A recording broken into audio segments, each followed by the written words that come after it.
अस्सलाम वालेकुम दोस्तों। ट्यूटोरियल पॉइंट में खुश आमदीद। आज हम पीएचपी का कोर्स शुरू करने जा रहे हैं, जिसमें मैं आपको बिगिनर लेवल से लेकर एक्सपर्ट लेवल तक गाइड करूंगा। इंशाल्लाह आप ये वीडियोस देखने के बाद इतने काबिल हो जाएंगे कि अपनी एक वेबसाइट डिज़ाइन कर सकेंगे। दोस्तों शुरू करते हैं। मैं नोटपैड ओपन करता हूँ।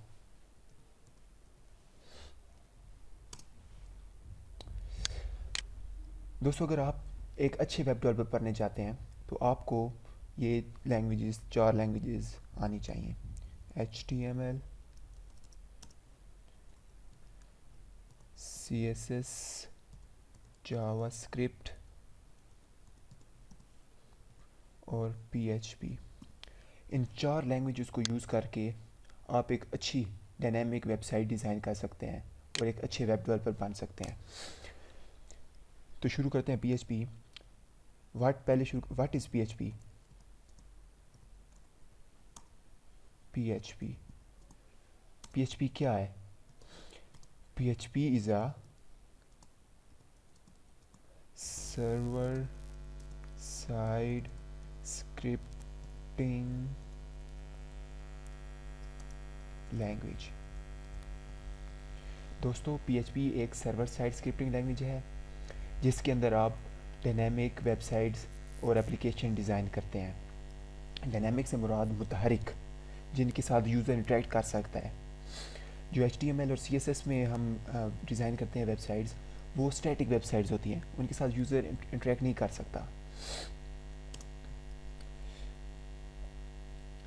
दूसरी बात, PHP is an open source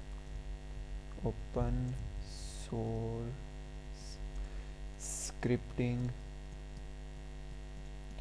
language है। PHP open source scripting language है, जिससे मुराद कि PHP स्क्रिप्ट ईज़िली एग्जीक्यूट हो जाता है सर्वर के ऊपर। क्योंकि ये सर्वर स्क्रिप्टिंग लैंग्वेज है, तो PHP का जो कोड होता है वो ईज़िली सर्वर के ऊपर एग्जीक्यूट हो जाता है। और ये फ्री डाउनलोड एंड यूज़ है। इसको आप फ्री डाउनलोड कर सकते हैं और यूज़ कर सकते हैं। उसके बाद what can PHP do? PHP क्या कर सकती है? PHP can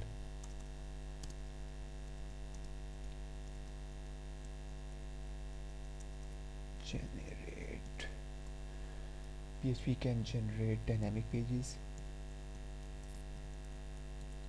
PHP dynamic pages generate करती है। दूसरी बात, PHP can create open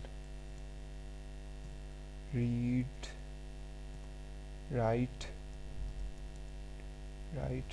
and delete files on server. जैसे कि मैंने आपको अभी बताया कि ये सर्वर साइड स्क्रिप्टिंग लैंग्वेज है, तो ये PHP को हम यूज़ करके open, read, right and delete files कर सकते हैं जो हमारी सर्वर के ऊपर पड़ी होती हैं। और हम PHP को यूज़र के अक्रॉस भी इस्तेमाल कर सकते हैं। PHP को कंट्रोल करके यूज़र के अक्रॉस भी इस्तेमाल कर सकते हैं। दोस्तों, अब जो पहले तो ये था कि हम सिर्फ PHP के अंदर सिंपल ये जो वेबसाइट्स और एप्लीकेशन बनाते थे। जब से HTML5 आई है, HTML5, तो इसमें हम ऊप पर भी काम कर सकते हैं।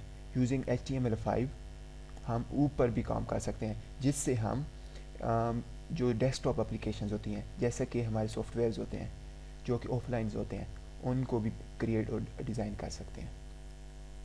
दोस्तों, वेब्स अगर आप PHP सीखना चाहते हैं तो आपके पास कम से कम ये तीन चीज़ें रिक्वायरमेंट्स, 3 चीज़ें आपके पास होनी चाहिए।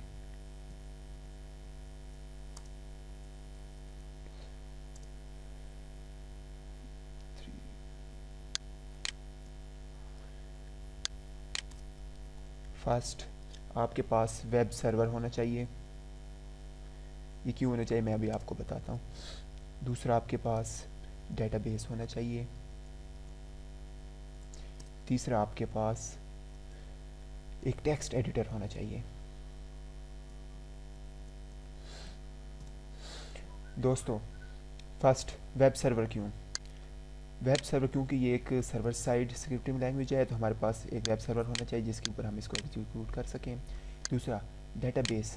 डेटाबेस इसलिए कि क्योंकि ये एक यूज़र के साथ इंटरेक्ट करती है लैंग्वेज, तो जो हमारे यूज़र का डाटा होता है वो ताकि हम इसके अंदर डेटाबेस के अंदर सेव कर सकते हैं।